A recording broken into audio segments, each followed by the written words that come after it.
রাতের এই নিস্তব্ধ রাস্তায় এক অলৌকিক সুরের মতো শোনালো। তের পুরো শরীর তখনও মাটির বুকে যন্ত্রণায় কাঁপছিল, কিন্তু জাঙ্কুকের ওই ব্যাকুল চাউনি আর ডাক শুনে সে এক মুহূর্তের জন্য একদম স্তব্ধ হয়ে গেল। তার অবশ মস্তিষ্ক যেন কাজ করা বন্ধ করে দিয়েছিল। জাঙ্কুক তো ইন্ডিয়ায় ছিল, এত তাড়াতাড়ি তার দেশে ফেরার কথা ছিল না। তবে কি এই ঘোর বিপদের রাতে সে কোনো অলীক স্বপ্ন দেখছে? কিন্তু সেই অদ্ভুত বিস্ময় আর ভাবনার সাগরে ডুবে থাকার মতো সময় আল্লাহ তাকে দেননি। জঙ্গল থেকে ভেসে আসা লাঠিয়ালদের হিংস্র চিৎকার আর মশালগুলোর লালচে আলো ততক্ষণে মাটির রাস্তা ঠিক মুখের কাছে চলে এসেছে। ওদের বুটের শব্দ এখন অতি নিকটে। বিপদ একদম ঘাড়ের উপর বুঝতে পেরে তে আর এক সেকেন্ডও নষ্ট করলো না। সে মাটি থেকে কোনো মতে উঠে দাঁড়িয়ে দৌড়ে সরাসরি জাঙ্কুকের কাছে চলে গেল। সে তার ছিলে যাওয়া রক্তমাখা হাত দুটো দিয়ে জাঙ্কুকের শক্ত বাহু দুটো খপ করে আঁকড়ে ধরলো। তের চোখের পানি তখন বাঁধ ভেঙে জাঙ্কুকের শার্টের হাতা ভিজিয়ে দিচ্ছে। সে তীব্র আতঙ্কে কাঁপতে কাঁপতে আর হাঁপাতে হাঁপাতে ব্যাকুল হয়ে বলতে শুরু করলো, সাহেব, ও সাহেব, ভয় লাগে আপনার, আমাকে বাঁচান। ওরা ওরা আমাকে ধরে নিয়ে যাবে সাহেব, ওরা আমাকে শেষ করে ফেলবে। আপনার পায়ে পড়ি, দয়া করে আমাকে এখান থেকে নিয়ে যান, বাঁচান আমাকে। তের এই জরাজীর্ণ দশা, গায়ের কালচে শাড়ি আর চোখে মুখে মৃত্যুর এমন ভয়ঙ্করী রূপ দেখে জাঙ্কুকের ভেতরে ভেতরে চরমভাবে কেঁপে উঠল। তার চেনা শান্ত চঞ্চলতে আজ এক তাড়া খাওয়া হরিণীর মতো তার বুকে এসে আছড়ে পড়েছে। সে তের দুই কাঁধ শক্ত করে ধরে তাকে সোজা করে দাঁড় করানোর চেষ্টা করলো এবং গভীর এক উৎকণ্ঠা নিয়ে জিজ্ঞেস করলো, তে শান্ত হ, আগে কি হয়েছে, কার হাত থেকে বাঁচাবো, তোকে তাড়া করেছে কি, আগে পরিষ্কার করে বলবি তো আমায়। জাঙ্কুক বেশ অবাক হয় এবং তার মনের ভেতর এক তীব্র অস্বস্তির দানা বাঁধে। সে কিছুতেই মেলাতে পারছিল না যে জমিদার বাড়ির সেই সুরক্ষিত দাসী মহলের মেয়েটা আজ মাঝরাতে এই জনমানবহীন দুর্গম রাস্তায় কি করছে আর কাকে দেখে সে এতটা পৈশাচিক ভয় পাচ্ছে। ঠিক তখনই মাটির রাস্তার চারপাশটা মশালের লালচে আর কালচে আলোয় উদ্ভাসিত হয়ে উঠল। জঙ্গল চেয়ে হুড়মুড় করে সেই সশস্ত্র লাঠিয়ালরা মরণাস্ত্র হাতে রাস্তার ওপর এসে পৌঁছালো। রাতের ঘুটঘুটে অন্ধকার আর মোটর গাড়ির হেডলাইটের তীব্র ব্যাকলাইটের কারণে ওরা জাঙ্কুকের মুখটা একদমই চিনতে পারলো না। ওরা শুধু দেখতে পেল তাদের শিকার এক অচেনা পুরুষের বাহু ধরে আশ্রয় নিয়েছে। দলছুট লাঠিয়ালদের সর্দার রামদাটা উঁচিয়ে বুনো ষাঁড়ের মতো গর্জে উঠল, এই কে রে তুই? জমিদারের ঘরে ভেগে যাওয়া মাগিকে ধরে বুকে লুকিয়েছিস? নিজের ভালো চাইলে এই মাগিকে এখনই আমাদের হাতে ছেড়ে দিয়ে পথ মাপ, নইলে আজ তোর লাশ এই বুনো শেয়ালে খাবে। জাঙ্কুকের মেজাজ অগ্নিয়গিরির মতো ফেটে পড়ল। তার শান্তশিষ্ট চেহারার আড়ালে যে এক কঠিন রোষ দানা বেঁধেছিল তার লাঠিয়ালদের সেই অসভ্য চিৎকারে মুহূর্তেই উন্মুক্ত হয়ে গেল। এত রাতে তার তীর গায়ে হাত তোলার দুঃসাহস, এই চিন্তাটাই জাঙ্কুকের স্নায়ুগুলোকে তীব্র উত্তেজনায় কাঁপিয়ে তুলল। সে ধীরস্থির পায়ে মোটর গাড়ির উজ্জ্বল হেডলাইটের আলোর দিকে ঘুরে দাঁড়ালো। গাড়ির আলোর তীব্র আভা জাঙ্কুকের সুতীক্ষ্ণ মুখবয়বের উপর পড়তেই লাঠিয়ালদের চোখ ধাঁধিয়ে গেল। জাঙ্কুকের রক্তবর্ণ চোখ দেখে লাঠিয়ালদের দলের সর্দার সহ সবার পায়ের তলা থেকে মাটি সরে গেল। তারা একদমই এই উচ্চপদস্থ মানুষটিকে এখানে আশা করেনি। জাঙ্কুক শান্ত কিন্তু হিমশীতল স্বরে উচ্চারণ করলো, কি যেন বলছিলি, আর একবার বলতো দেখি, আমি ঠিক শুনতে পাইনি।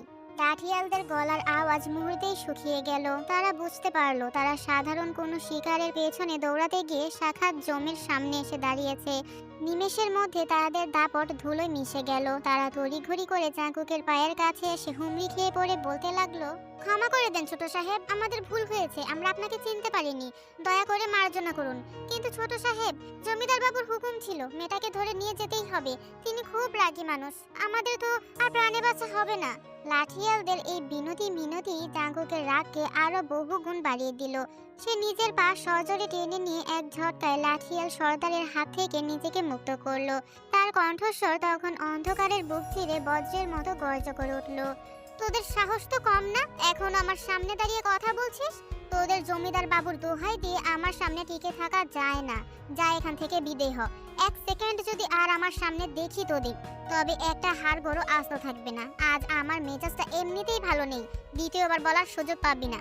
জাঙ্কুকের এই ভয়ঙ্কর হুঙ্কারে লাঠিয়ালদের হৃৎপিণ্ড প্রায় মুখ দিয়ে বেরিয়ে আসার জোগাড় হলো। তারা আর কোনো বাক্য ব্যয় না করে তড়িঘড়ি করে নিজেদের মশাল ফেলে দিয়ে অন্ধকার জঙ্গলের দিকে উচ্ছ্বাসে দৌড়ে পালালো। তবে দৌড়াতে দৌড়াতে তারা যে এক মহাবিপদের মুখে এসে দাঁড়িয়েছে তা নিজেরাও বুঝতে পারছিল না। তাদের মাথার ভেতর তখন এক ভয়াবহ সংকট। একদিকে তারা জানে বোগাম চৌধুরীর হিংস্রতার কথা, অন্যদিকে জাঙ্কুক সাহেবের ক্ষমতাও তাদের অজানা নয়। তারা তো আর জানে না যে এই নরপশু বোগাম চৌধুরীর কেচ্ছা ততক্ষণে আইয়ুবের হাতে খতম হয়ে গেছে। তারা ছুটছিল এক মৃতপ্রায় প্রভুর নির্দেশে, অথচ ততক্ষণে তাদের পৃথিবীটা পুরোপুরি বদলে গেছে। লাঠিয়াররা অন্ধকারের বুকে মিলিয়ে যেতে চারপাশটা আবার স্তব্ধ হয়ে গেল। জাঙ্কুক এক মুহূর্তও আর দেরি না করে তের দিকে ফিরল। তের শরীরটা তখনও তীব্র আতঙ্কে কাঁপছে, আর তার চোখ দিয়ে অনবরত পানি গড়িয়ে পড়ছে। জাঙ্কুকের দুই হাত চেপে ধরে আকুল গলায় জিজ্ঞেস করলো, কি হয়েছে তে? ওরা তোর পিছু করছে কেন? আর তোর সারা শরীরে এইসব রক্তের দাগ কিসের?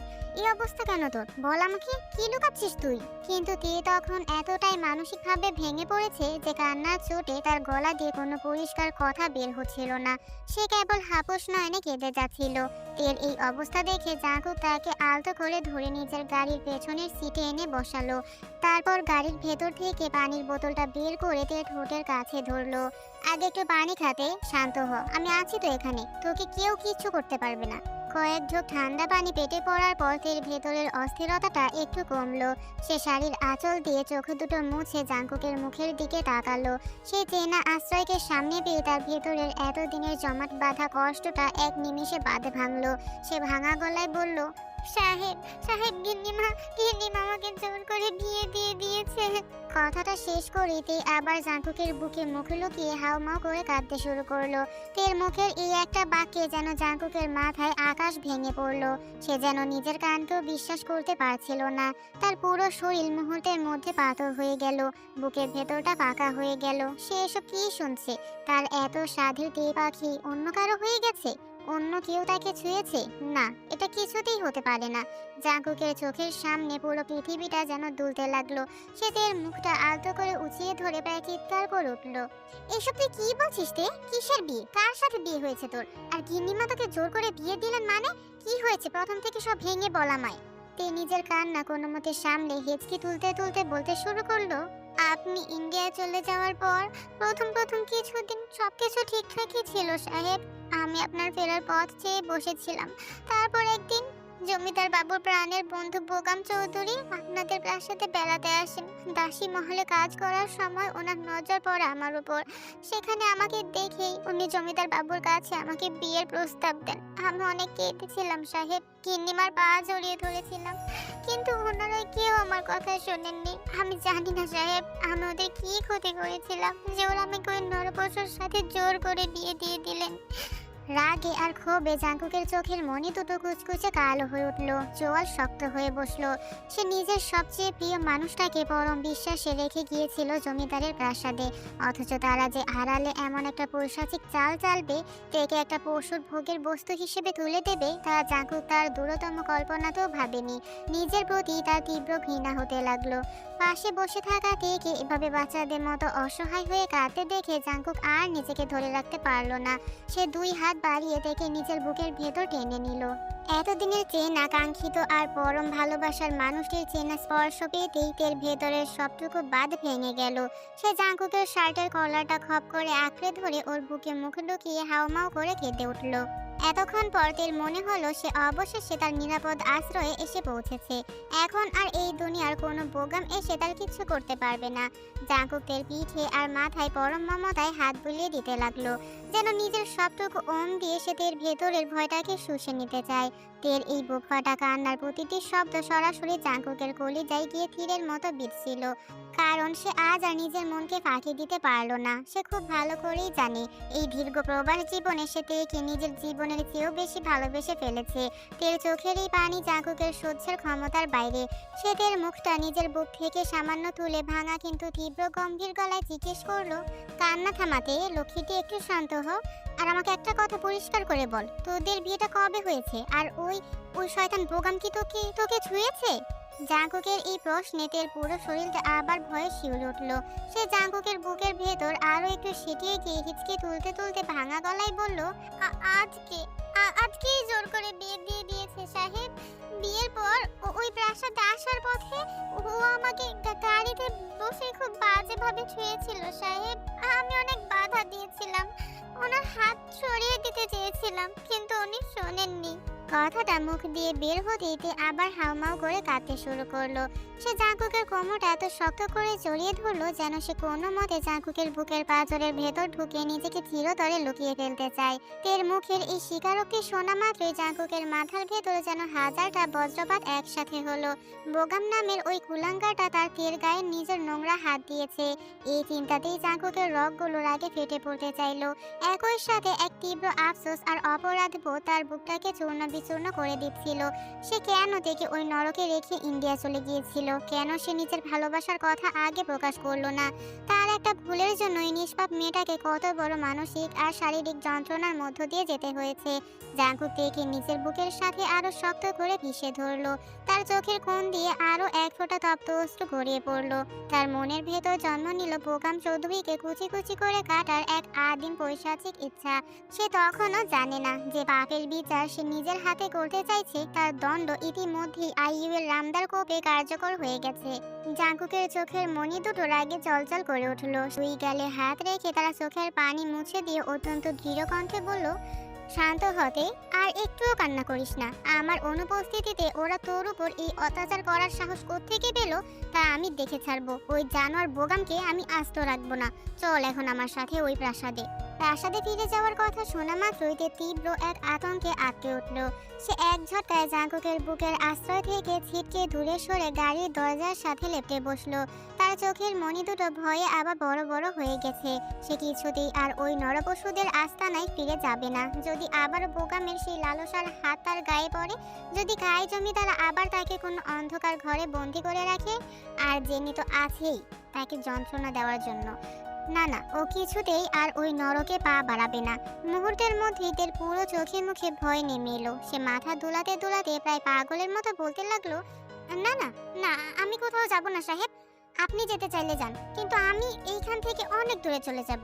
ওই পিশাচদের কাছে আপনি একাই যান। আমি মরে গেলেও আর ওই প্রাসাদের সীমানায় পা দেব না। তের এই চরম মানসিক বিপর্যয় আর অবুঝের মতো ছটফটানি দেখে জাঙ্কুকের বুকটা হাতুড়ির মতো পিটতে লাগলো। সে বুঝতে পারলো তে এই মুহূর্তে এতটাই ট্রমাটাইজড যে সে কোনো যুক্তি মানার অবস্থায় নেই। জাঙ্কুক আর এক মুহূর্তও দেরি না করে সিট থেকে সামান্য এগিয়ে থেকে আবার নিজের শক্ত বাহু ধরে টেনে এনে শক্ত করে জড়িয়ে ধরলো। এবার আর সে তেকে একটুও নড়ার সুযোগ দিল না।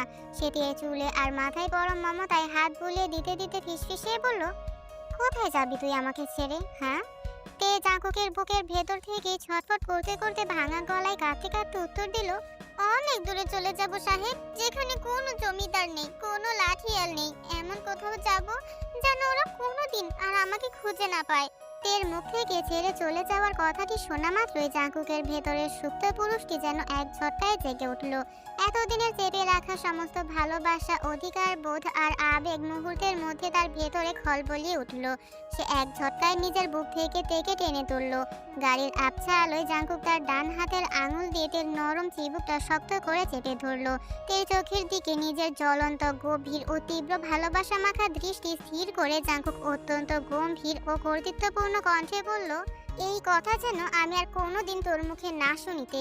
তোকে যারা জাঙ্কুক সাহেব এতদিন কিভাবে মরে মরে বেঁচেছিল তা তুই জানিস না। এই দুনিয়ায় তোর আর কোথাও যাওয়ার প্রয়োজন নেই। তুই শুধু আমার, শুধু এই জাঙ্কুকের। জাঙ্কুকের কর্তৃত্ব ভরা কণ্ঠস্বর আর তার চোখের তীব্র আকুতিতে সারা শরীরে এক অদ্ভুত শিহরণ জাগিয়ে তুলল। জাঙ্কুক আর কোনো কথা না বলে তের চিবুক থেকে হাত নামিয়ে তার ঠোঁটে আলতো এক মায়াবী চুম্বন এঁকে দিল। সেই চুম্বন ছিল তের উপর নেমে আসা ঝড়ের শেষে প্রথম বৃষ্টির মতো স্নিগ্ধ, অত্যন্ত কোমল অথচ গভীর অধিকার মেশানো। জাঙ্কুকের স্পর্শের সেই উষ্ণতায় তের অবশ শরীরটা শিথিল হয়ে এলো। আবেগে তার চোখের পাতা দুটো আপনা আপনি বুঝে গেল। এতদিন ধরে বয়ে বেড়ানো এই নরকের যন্ত্রণার মাঝে জাঙ্কুকের এই ছোট পরশই যেন ছিল তার একমাত্র উপশম।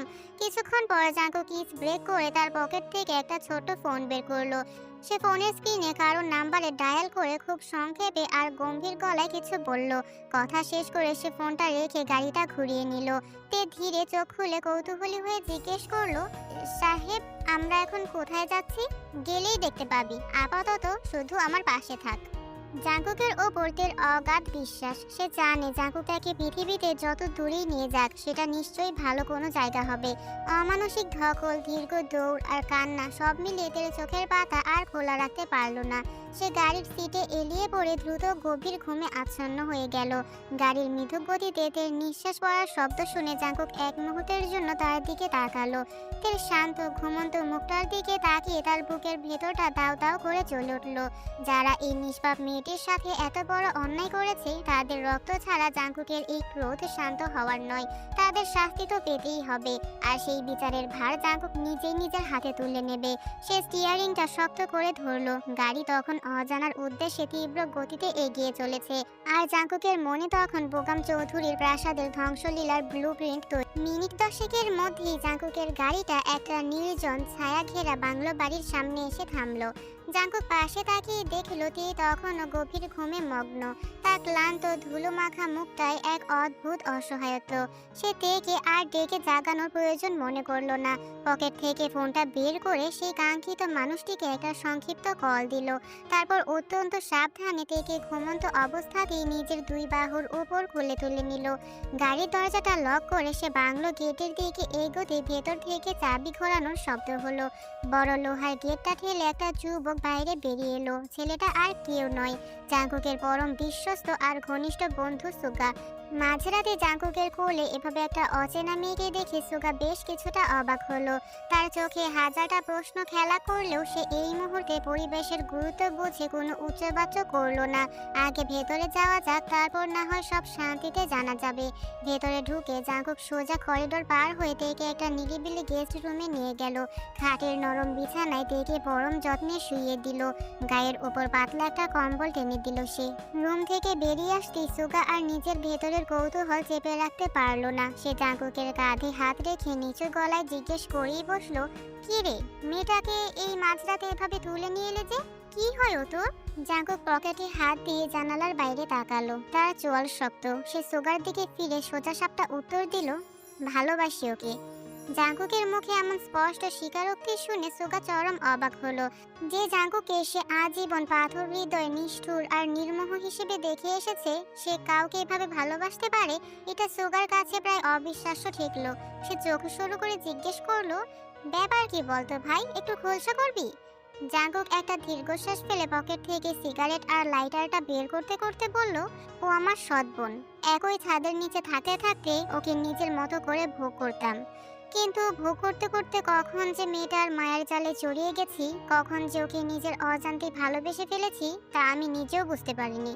সুগা কিছুক্ষণ স্তব্ধ হয়ে জাঙ্কুকের দিকে তাকিয়ে রইল। এরপর একটা হালকা হাসলো। তুইও যে কাউকে মন থেকে ভালোবাসতে পারিস, এটা সত্যিই বিশ্বাস হওয়ার নয়। যাই হোক, সে না হয় বুঝলাম যে ও তোর জান, কিন্তু ওরই অবস্থা কেন? জাঙ্কুকের চোখে দুটো মুহূর্তে আবার রাগে লাল হয়ে উঠল। সে দাঁত কিরমির করে বলল, আমি ইন্ডিয়া চলে যাওয়ার পর আমার ওই লোভী মা বাবা মিলে ওকে জোর করে ওই শুয়োরের বাচ্চা বোগাম চৌধুরীর সাথে বিয়ে দিয়ে দিয়েছে। আজকেই বিয়ে হয়েছিল, সেখান থেকেই নিজের জীবন বাজি রেখে পালিয়ে এসেছে মেয়েটা। মাঝ রাস্তায় ভাগ্যিস আমার গাড়ির সামনে পড়েছিল, তাই অক্ষত পেয়েছি ওকে। সবকিছু মন দিয়ে শোনার পর সুগার গম্ভীর মুখটা আরো কিছুটা কুঁচকে গেল। সে ঘরের সোফাটায় হেলান দিয়ে কিছুক্ষণ গভীর চিন্তা করলো। তারপর জাঙ্কুকের দিকে তাকিয়ে রহস্যময় গলায় বলল, বোগাম চৌধুরীর মতো লম্পটের হাতে ওকে তুলে দেওয়ার পেছনে নিশ্চয়ই তোর বাবা মায়ের কোনো বড় স্বার্থ লুকিয়ে আছে জাঙ্কুক। না হলে জমিদার বাবু আর গিন্নিমা ভালো করেই জানে তুই কতটা বিপজ্জনক। তোর জিনিস ওনারা শুধু শুধু হাত দেওয়ার বা নজর দেওয়ার দুঃসাহস দেখাতো না। এর পেছনে গভীর কোনো চাল আছে যা তোকে খুঁজে বের করতে হবে। জাঙ্কুক সুগার কথার পিঠে আর কোনো দ্বিমত করলো না। জানালার কাছে নিজের প্রতিছবিটার দিকে তাকিয়ে সে শুধু একটুখানি হিংস্র হাসলো। হ্যাঁ, আমারও ঠিক তাই মনে হয়। স্বার্থ ছাড়া জমিদার গায়ে নিজের নখের এক কোনো কাউকে দেয় না। তবে স্বার্থ যাই হোক না কেন সুগা, ওনাদের কাউকেই আমি ছাড়বো না। ওনারা কার সাথে খেলাটা খেলেছেন তা এবার হাড়ে মজ্জায় টের পাবেন। আচ্ছা, ওসব কথা পরে হবে, তুই আগে একটু খাবারের ব্যবস্থা কর। মেয়েটা সারাদিন সম্ভবত কিছু মুখে দেয়নি।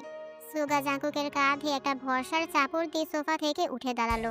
আচ্ছা ঠিক আছে, তুই চিন্তা করিস না, ওকে ডেকে তুল। তোরা দুজনে একটু ফ্রেশ হয়ে নে, আমি ততক্ষণে ভেতর থেকে গরম খাবারের ব্যবস্থা করে আনছি। এই বলে সুগা ঘর থেকে বেরিয়ে রান্নাঘরের দিকে চলে গেল। জাঙ্কুক আবার ধীর পায়ে বিছানার পাশে এসে বসলো। তের ঘুমন্ত মলিন মুখের উপর আলতো করে হাত বুলিয়ে দিতে দিতে সে পরম মমতায় একদম নিচু স্বরে ডাকতে শুরু করলো, তে, এই তে, ওঠ সোনা, একটুখানি চোখ খোল দেখি, একটু কিছু খেয়ে নিবি চল, তারপর যত খুশি ঘুমাস। কয়েকবার গভীর ভালোবাসা মাখা কণ্ঠে ডাকার পর তে একটু নড়ে চড়ে বসলো। তারপর আলতোভাবে চোখ পিটপিট করে জাঙ্কুকের দিকে তাকালো। তের চোখ দুটো তখনও কান্নার কারণে ফোলা। জাঙ্কুক আর কোনো কথা না বাড়িয়ে তেকে আলতো করে পাজাকোলা করে উঠিয়ে নিয়ে ওয়াশরুমে গেল। তে নিজে থেকে চোখে মুখে ঠান্ডা পানির ঝাপটা দিল আর জাঙ্কুকও চটপট করে নিজের হাত মুখ ধুয়ে ফ্রেশ হয়ে নিল। দুজনে যখন ওয়াশরুম থেকে ফ্রেশ হয়ে ঘরে ফিরে এলো ততক্ষণে সুগা টেবিলের উপর খাবার সাজিয়ে রেখেছে। জাঙ্কুক ঘরে ঢুকতেই সুগা আলমারি থেকে বের করা একটা সুন্দর শাড়ি জাঙ্কুকের হাতে ধরিয়ে দিল। জাঙ্কুক কপালে কয়েকটা ভাঁজ ফেলে ভ্রুকুটি করে জিজ্ঞেস করলো, এটা কেন? সুগা ঠোঁটের কোণে একটা দুষ্টুমি ভরা হাসি টেনে নিচু গলায় বলল, ভাবিকে পড়তে বল ভাই, ওনার পরনের শাড়িতে রক্ত আর কাদা লেগে বিভৎস অবস্থা হয়ে আছে। তাছাড়া কাল সকালে মা যখন ঘুম থেকে উঠবেন তখন ভাবিকে এমন রক্ত মাখা নোংরা শাড়িতে দেখলে তো আকাশ থেকে পড়বেন, হাজারটা প্রশ্ন করবেন। তার চেয়ে ভালো ওনার এই শাড়িটা বদলে ফেলা। সুগার মুখে ভাবি সম্বোধন আর তার এমন দূরদর্শী বুদ্ধির কথা শুনে জাঙ্কুক না হেসে পারল না। ওরা দুজনে যখন কথা বলছিল বেচারিতে এক কোণে দাঁড়িয়ে কিছু বুঝতে না পেরে ফ্যাল করে দুজনের মুখের দিকে তাকিয়ে রইল।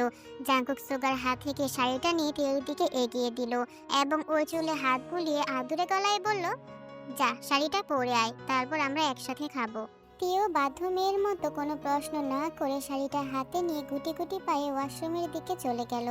তে চোখের আড়াল হতেই সুগা জাঙ্কুকের পাশে বসলো এবং জাঙ্কুকের দিকে তাকিয়ে বেশ গম্ভীর গলায় জিজ্ঞেস করলো, তা ভাই কি ভাবলি? মেয়েটাকে তো নিজের আশ্রয় নিয়ে এলি, বিয়েটা কবে করবি? জাঙ্কুক টেবিলের উপর রাখা পানির গ্লাসটা হাতে নিয়ে এক ঢোক গিলল। তারা চোখ দুটো আবার সেই পরিচিত কঠিন ও ঠান্ডা রূপ ধারণ করলো। সে গ্লাসটা নামিয়ে রেখে বলল, বিয়ে করার আগে ওকে ওই জানোয়ারটার কাছ থেকে তালাক দেওয়াতে হবে সুগা। আমি কোনো নিয়ম ভাঙতে চাই না, ও আমার কাছে একদম পবিত্র হয়েই আসবে। বুঝলাম, তোর চিন্তা ভাবনা ঠিকই আছে। তাহলে চল কাল সকালেই আমরা কাজের কাছে যাই। ওরা যখন এই আলোচনা করছিল ঠিক তখনই ওয়াশরুমের দরজা খুলে তে বাইরে বেরিয়ে এলো। হালকা নীল রঙের শাড়িটায় থেকে দেখতে ভারী মিষ্টি আর নিষ্পাপ লাগছিল। ভেজা চুলগুলো পিঠের উপর ছড়ানো আর ফ্রেশ হওয়ার পর তার মুখের ক্লান্তিটা অনেকটাই দূর হয়েছে। জাঙ্কুক এক দৃষ্টিতে তার তে পাখির দিকে তাকিয়ে রইল। সে তেকে ডেকে নিজের পাশে এনে বসালো। তারপর প্লেট থেকে পরম যত্নে লোকমা তুলে তের মুখের সামনে ধরলো।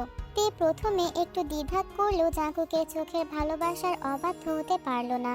জাঙ্কুক নিজের হাতে থেকে প্রতিটা লোকমা যত্ন করে খাইয়ে দিল। সারাদিনের অনাহারের পর তের পেটে খাবার পড়তেই তার শরীরটা যেন একটু স্বস্তি পেল। খাওয়া শেষ হলে জাঙ্কুক তেকে বিছানায় শুইয়ে দিল। তারপর তের পাশে বসে ধীর লয়ে তার মাথায় চুলে হাত বুলিয়ে দিতে লাগলো। জাঙ্কুকের হাতের সেই চেনা মায়াবী স্পর্শে তের চোখের পাতা দুটো আবার ভারী হয়ে এলো এবং কিছুক্ষণের মধ্যেই সে এক গভীর নিশ্চিন্ত ঘুমে তলিয়ে গেল। তে ঘুমিয়ে পড়ার পর জাঙ্কুক তার হাতটা আলতো করে সরিয়ে বিছানা থেকে উঠে দাঁড়ালো। তের পাশে শুয়ে পড়ার তীব্র ইচ্ছা জাগলেও সে নিজেকে সামলে নিল, কারণ তে এখন আইনিভাবে অন্য কারোর স্ত্রী। তাই এই মুহূর্তে তার পাশে শোয়াটা জাঙ্কুকের কাছে অন্যায় মনে হলো। সে তের কপালে শেষবারের মতো একটা আলতো চুমু খেয়ে ঘরের বাতিটা নিভিয়ে দিল। তারপর ধীর পায়ে ঘর থেকে বেরিয়ে গেল।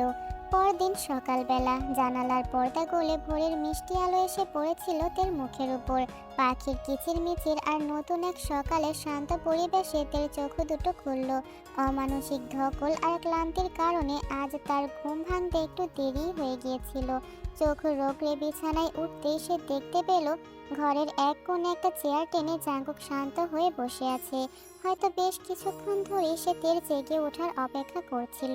জাঙ্কুকের চোখে তখন এক অদ্ভুত কোমলতা। তেকে তাকাতে দেখে সে মৃদু হেসে বলল, ঘুম ভাঙলো তোর? চল জলদি ফ্রেশ হয়ে নে, নাস্তা করবি না? বেলা তো কম হলো না। তে একটু আড়মোড়া ভেঙে বিছানা থেকে নেমে দাঁড়িয়ে মাথা নাড়ালো। যাচ্ছি সাহেব। এরপর তে চটপট ওয়াশরুমে গিয়ে ফ্রেশ হয়ে নিজের শাড়িটা ঠিকঠাক করে গুছিয়ে নিল। ঘর থেকে বের হতেই জাঙ্কুক তাকে নিয়ে নিচতলা ডাইনিং হলের দিকে রওনা হলো। নিচে নামতেই তের বুকের ভেতরটা একটু দুরু দুরু করে কেঁপে উঠল। ডাইনিং টেবিলে সুগা তো ছিলই, তার সাথে আরও দুজন মুরব্বী মানুষ উপস্থিত ছিলেন। ওরা সুগার বাবা আর মা। অপরিচিত মানুষ একসাথে দেখে কিঞ্চিত ভয় পেয়ে জাঙ্কুকের পেছনে গিয়ে একটু আড়াল খোঁজার চেষ্টা করলো। তে যে ভয় পাচ্ছে তা জাঙ্কুকের চোখ এড়ালো না। সে টেবিলে বসার আগে আলতো করে তের হাতটা নিজের হাতের মুঠোয় শক্ত করে চেপে ধরলো। জাঙ্কুকের সেই উষ্ণ হাতের স্পর্শেতে এক অদ্ভুত ভরসা পেল। ওরা ডাইনিং টেবিলের কাছে আসতেই সুগার মা অর্থাৎ জিন তের দিকে তাকিয়ে একগাল হাসলেন। তের নিষ্পাপ আর মিষ্টি চেহারা দেখে ওনার মনটা জুড়িয়ে গেল। তিনি জাঙ্কুকের দিকে তাকিয়ে সানন্দে বলে উঠলেন, তা বাবা জাঙ্কুক, বৌমা তো মাশাআল্লাহ অনেক সুন্দর, কিন্তু বিয়ে করলে কই? আমাদের তো আগে কিছুই জানালে না। জিনের মুখে আচমকা বৌমা সম্বোধন শুনে জাঙ্কুক মনে মনে বেশ অপ্রস্তুত হয়ে পড়ল। তবে সে সুগার দিকে একবার তাকিয়ে পরিস্থিতি সামলে নিয়ে একটু লাজুক হাসলো ও বানিয়ে বানিয়ে বলল, আসলে আন্টি, বিয়েটা একটু তাড়াহুড়ো করে হঠাৎ করেই হয়ে গেল তো। পরিস্থিতি এমন ছিল যে কাউকে আর ওভাবে জানানো হয়ে ওঠেনি, কিছু মনে করবেন না। এদিকে পাশে দাঁড়িয়ে থাকা তে তো পুরো আকাশ থেকে পড়লো। সে কিছুতেই বুঝতে পারছিল না জাঙ্কুক কিসের বিয়ের কথা বলছে। সে কিচ্ছু বুঝতে না পেরে বোকার মতো বড় বড় চোখ করে ফ্যাল ফ্যাল করে কখনো জাঙ্কুকের দিকে আবার কখনো জিনের দিকে তাকিয়ে রইল। তের এই বোকা চাহনি দেখে জিনের মায়া আরো বেড়ে গেল। তিনি নিজেই আসন থেকে উঠে এসে থেকে পরম স্নেহে ধরে নিজের পাশের চেয়ারটায় বসালেন।